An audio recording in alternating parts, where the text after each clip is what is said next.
Hi guys, welcome to my YouTube channel engineering Gupta official. आज हमारे पास 12 राजस्थान से सोनू चौधरी जी हैं, जिनका हाल ही में सिलेक्शन एसएससी जेई के थ्रू बीआरओ में हुआ है। तो बहुत बहुत बधाई हो सोनू जी आपको।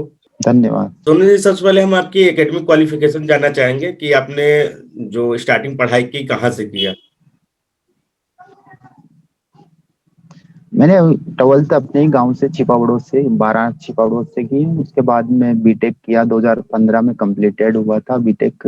मैं मेरे से अरविंद से, जो कि मैं आईआईटी कोटा में। और उसके बाद में फिर मैं कोचिंग ज्वाइन की थी मैंने आईएएस के लिए मेडीजी जयपुर से। उसी साल से मैंने एसएससी दिया था, बट उस साल मैंने आईएएस के लिए तैयारी की थी, तो एसएससी इतना अच्छा नहीं गया, क्योंकि पर्टिकुलर एग्जाम के लिए पर्टिकुलर प्रिपरेशन वो जरूरी होता है। तो उसके बाद में 2017 में मैंने वापस से इंजीनियरिंग अकेडमी जो जयपुर है, तो उसको ज्वाइन किया था। तो उस साल 2017 का जो एग्जाम था एसएससी का, वो दिया था मैंने। तो उसमें मेन के लिए मैंने अच्छी प्रिपरेशन कर ली थी, और जो टेस्ट सीरीज थी वो मैंने जोन टेक की ली थी। तो उनमें मेरी अच्छी रैंक आ रही थी, टॉपर था कुछ टेस्ट में। लेकिन बाद में जो रिजल्ट आया था, तो उसमें मैं 0.25 से रह गया था। तो इस वजह से मैंने 2017 का चांस खो दिया। तो उसके बाद में कुछ महीने बाद में आईएन जो दो आईएन राजस्थान आईएन था, उसका नोटिफिकेशन आ गया था, तो फिर मैं उसकी तैयारी में लग गया था।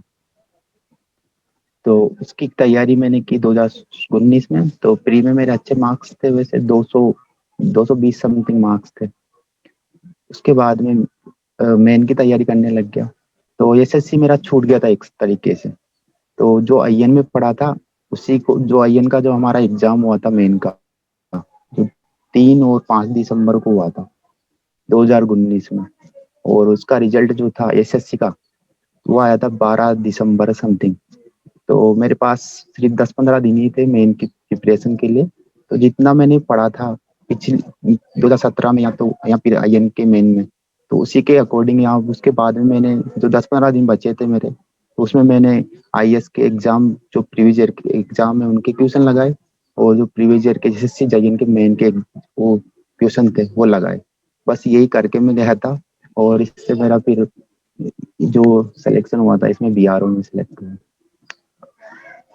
तो मेनली आप आरपीएससी एएन की तैयारी कर रहे थे और 12 दिसंबर को रिजल्ट आया, 29 तारीख को पेपर था। हाँ। तो आपने वही चीजें एएससी का प्रीवियस ईयर लगा लिया, हम्म। तो वही चीजें आपने किया।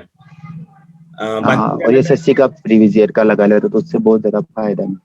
प्री के लिए आपने क्या फॉलो किया था। जैसे एसएससी प्री में 200 नंबर का होता है, 100 टेक्निकल 100 नॉन टेक, जिसमें 50 के आपके रीजनिंग भी होते हैं। उसकी तैयारी आपने कैसे की? मेरा हमेशा जीके वीक ही रहा है, और अभी भी वीक ही है। तो इस बार भी मेरे 127 मार्क्स आए थे ना प्री में, तो उसमें 75 मार्क्स सिर्फ टेक्निकल में थे, और 44 समथिंग रीजनिंग से थे। 6-7 मार्क्स ही थे जो जीके में से आए थे मेरे। तो इसी वजह से मेरा हमेशा से प्री में थोड़ा ऐसा ही रहा। और जिसके लिए मैंने शुरू से जो बेसिक क्लियर करना होता है किसी भी एक एस्पिरेंट के लिए, तो उसके लिए गुप्ता एंड गुप्ता बुक अच्छी रहती है। उसके बाद में मैंने इस साल जो दिया था एग्जाम, उसके लिए मैंने आईएएस मास्टर को फॉलो किया था। उसमें प्रीवियस ईयर के सारे क्वेश्चन मिल जाते हैं, और उसकी थ्योरी भी अच्छी है। तो इस वजह से मैं सबको प्रिपेयर करूंगा कि ये आईएएस मास्टर की जो प्रीवियस ईयर है एसएससी जगह की है, तो वो पूरी लगा के जाए। रीजनिंग के लिए रीजनिंग तो मैंने जो कॉम्पिटेटिव एग्जाम थे, जैसे कि आरआरबी का दिया था, तो उसका प्री निकल गया था, मेरा मेन रह गया था। अजमेर से था मेरा, तो उसमें हाई कट ऑफ की थी थोड़ी, तो कुछ नंबर से मैं रह गया था। तो इस तरह से कुछ एग्जाम दिए थे मैंने, तो उसी पे कुछ पर्टिकुलर बुक फॉलो नहीं की, मतलब यूट्यूब के थ्रू भी मैंने बहुत रीजनिंग क्लियर की। प्री के लिए कोई टेस्ट सीरीज ऑनलाइन ज्वाइन किया था आपने या ऑफलाइन? हाँ, ऑफलाइन ज्वाइन किया था मैंने जोन टेक का, और ऑनलाइन भी देता था जोन टेक का, और आईएएस मास्टर। IAS master.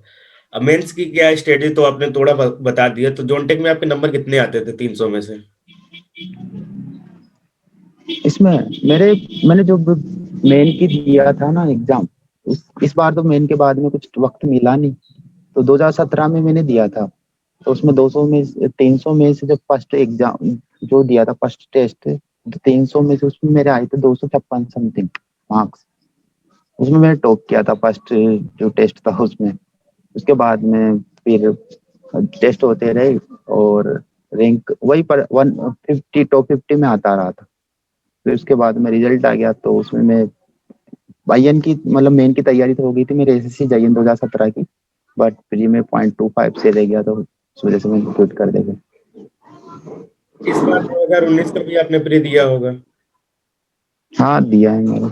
इसमें कितना स्कोर रहा है आपका और किस उसके लिए कुछ गेट? पढ़ा नहीं, जो पहले पढ़ा था उसी के अकॉर्डिंग दिया है। जो भी ऐसे इसमें स्टेट जाईएन का एग्जाम आया था ना हमारे राजस्थान में, तो वो पढ़ा था उसके बेस पे दिया था, तो उसमें मेरे वो 105 आ रहे हैं। और इसमें आपने नहीं देखा अभी एसएससी वाले में 2019 प्री में?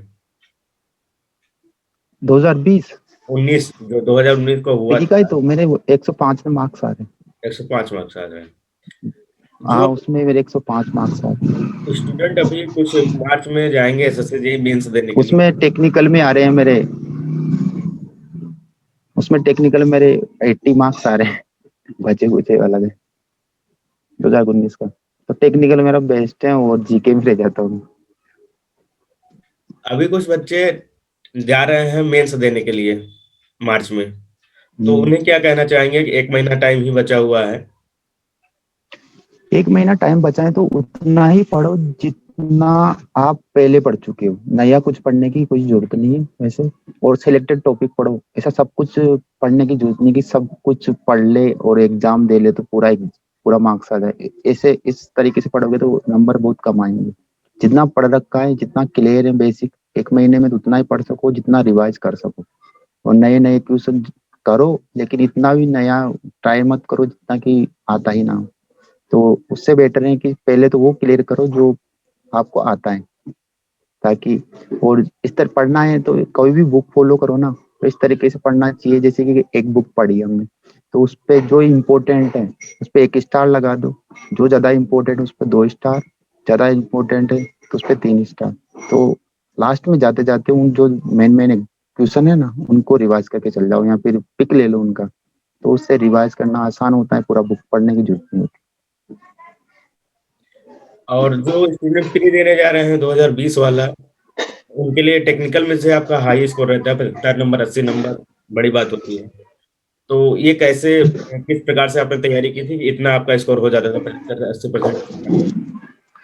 मैं क्या करता हूँ कि जैसे कि कोई भी बुक एक अपन कोचिंग में पढ़ते हैं या फिर अपने ही तरफ से कोई नोट्स बनाते हैं, तो नोट्स में से शॉर्ट नोट्स बनाओ। कुछ चार्ट बना लो, उनमें शॉर्ट नोट्स लिख दो, दीवार पे चिपका दो या जैसे भी फोन में रखो या फिर छोटी बुकलेट रखो उसमें लिखो। उनको रिवाइज करते रहो डेली जब तक आपका क्लियर ना हो। और जैसे कि आप सोल्व करने लगो कोई बुक वगैरह, ट्यूशन लगाने लगो, तो वो जो शॉर्ट नोट्स हैं वो हर जगह उनको काम आएंगे। तो जहाँ पे भी अटको ना क्वेश्चन, पहले तो क्वेश्चन करने की फुल ट्राई करो, डायरेक्टली आंसर या फिर उसका सॉल्यूशन देखने के लिए मत भागो। पहले खुद ट्राई करो, अगर ट्राई करने के बाद जो नहीं आ रहा फिर सॉल्यूशन दे दो तो अच्छा रहेगा। रिवीजन कैसे करते थे आप? सब्जेक्ट का बार बार आपने बताया कि रिवीजन करना चाहिए, तो बहुत बच्चे नहीं कर पाते हैं। 2 सब्जेक्ट पढ़ा, तीसरे सब्जेक्ट पे गए, चौथे पे गए पहला भूल गए, पांचवे पे गए दूसरा भूल गए, तो इसके लिए क्या हाँ स्ट्रेटजी? तो उसके लिए तो सबसे बेस्ट है यही कि शॉर्ट नोट्स जो बनाए अपन ने उनको तो डेली रिवाइज करना ही है। उसके बाद में एक बुक होती है, बुक में मान लीजिए कि 1000 क्वेश्चन है, उनमें से अपन 200 या 300 क्वेश्चन तो ऐसे होंगे जिनको अपन एक बार में देखते हैं या ऐसे ही कर देते हैं। बचे हुए दो दो 500 क्वेश्चन ऐसे होते हैं जो बहुत टफ होते हैं, अपन को आते नहीं आते हैं तो फिर एक दो बार ट्राई करने पाते हैं, तो उन पर टिक मार्क कर लो या फिर उनको हाईलाइट कर लो, ताकि उनको बार बार उनका रिवाइज, जैसे कि बुक का रिवाइज अगर अब आप 2 बार कर रहे हो तो उनका रिवाइज 4 बार 5 बार करो तो उससे बेटर रहेगा। कुछ क्वेश्चन ऐसे भी होते हैं जिनको रटना ही होता है, समझ में नहीं आते, तो उनके लिए तो रिवाइज रिवाइज ही होती है। टेस्ट सीरीज बेस्ट होता है। टेस्ट सीरीज अगर आप नहीं देते हो ना तो फिर आपका पढ़ बेकार है। अभी जो बच्चे अभी डिप्लोमा या बीटेक कर रहे हैं, मान लीजिए उनका टारगेट है एसएससी जेईई एग्जाम देना, तो उन्हें क्या बताना चाहेंगे कि अभी वो क्या करें, किस चीज पे फोकस करें? उनके लिए यही होगा कि जैसे कि प्रीवियस ईयर के क्वेश्चन किसी भी एग्जाम को देने के लिए अलग अलग अलग एग्जाम के अलग अलग पैटर्न होते हैं। जैसे एसएससी जाईएन का अलग है, गेट का अलग है, आईएएस के लिए अलग है। तो आईएएस पढ़ के आप एसएससी जेईई भी क्लियर नहीं कर पाते, कर पाओगे तो फिर बहुत कम मार्क्स में कर पाओगे। तो हर एग्जाम का अलग अलग पैटर्न होता है। तो एसएससी कर रहे हो, पहले डिसाइड करो किस एग्जाम के लिए प्रिपरेशन करना है, अपनी कैपेबिलिटी के अनुसार या कुछ भी। तो जिस एग्जाम के लिए करो ना, तो उसके प्रीवियस ईयर के क्वेश्चन को पहले देखो कि किस हिसाब से आ रहे हैं, किस टॉपिक से आ रहे हैं, कौन सा सब्जेक्ट किस कितना वेटेज ले रहा है, तो उसके अकॉर्डिंग करोगे तो बेटर रहेगा। तो नोट्स बनाते समय किन बातों का ध्यान रखना चाहिए? जैसे हम नोट्स कोच क्लासेस की बना रहे हैं, तो उसमें कुछ एक्स्ट्रा टॉपिक अपने से लिखना चाहिए या नहीं लिखना चाहिए, या कोचिंग की ही सारी बातें माननी चाहिए? हाँ हाँ, जैसे कि कोचिंग, हर एक कोचिंग इतनी कैपेबल या फिर इतना लिखा भी नहीं पाती कि पूरा सब कुछ उसमें आ जाए। हर कोचिंग का अलग अलग होता है माइंडसेट, या उनका अलग अलग नोट्स होते हैं। जैसे कि अपन को कोई कोचिंग पढ़ रहे हैं, उनके नोट्स बना रहे हैं, तो कहीं दूसरी बुक से अपन को उस टॉपिक से रिलेटेड अच्छा लग रहा है, तो उस जो शॉर्ट नोट्स हैं उसमें ऐड कर दीजिए, यहाँ पे अलग बना लीजिए जिनको जो अलग लग रहा है उससे संबंधित। तो वो बेटर रहेगा। करना चाहिए जहाँ से भी मिले, अच्छा मिले, जो सॉल्यूशन अच्छा मिले, जहाँ से इजी देखे लगे, तो वो अडॉप्ट कर लेना। एसएससी ये मेंस के लिए जो रेफरेंस बुकें आती हैं सब्जेक्ट वाइज, उन सभी बुक्स को लगाना जरूरी है, या यूपीएससी के प्रीवियस ईयर और SSC JEE mains previous year और आपके जो टेस्ट सीरीज आपने ज्वाइन किया उसको लगाने से क्रैक किया जा सकता है? मैं तो ये कहूंगा कि सबसे पहले अगर आपके पास टाइम है, टाइम के अकॉर्डिंग इन सब चीजों को डिवाइड करो। पहले अगर आपके पास टाइम सुफिशियंट कम है, तो एसएससी जेईई के फर्स्ट में लगाओ। फिर उसके बाद में अगर थोड़ा ज़्यादा टाइम है आपके पास, 2 महीने 3 महीने, तो उसके बाद में आप आईएएस वो जो आईएएस के जो प्रीवियस ईयर के क्वेश्चन है उनको लगा लीजिए, जो आपके सिलेबस में। सिलेबस देखना बहुत जरूरी है, बिना सिलेबस के कुछ भी लगाते रहो, क्योंकि आईएएस का अलग सिलेबस होता है और एसएससी का अलग होता है, थोड़ा बहुत डिफरेंस होता है। तो वो भी बेटर है, बट दोनों का लगा लोगे ना आप, तो वो मोर देन सफिशिएंट रहेगा। तो बुक पर्टिकुलर तो नहीं बता सकता, बट मैं अगर आईएएस, जो आईएएस के क्वेश्चन है प्रीवियस ईयर के, उनके लिए मेडीजी की बुक लगा लो। और एसएससी अभी तो बहुत सारी मार्केट में बुक आ रही हैं, तो कोई सी प्रिपेयर कर सकते हो। जॉन टेक की भी, वो जो से आईएएस मास्टर की मैंने बताई थी। और वो तो मैंने पढ़ी नहीं, ज्यादातर यही पढ़ी थी, गुप्ता एंड गुप्ता तो है ही सही एक।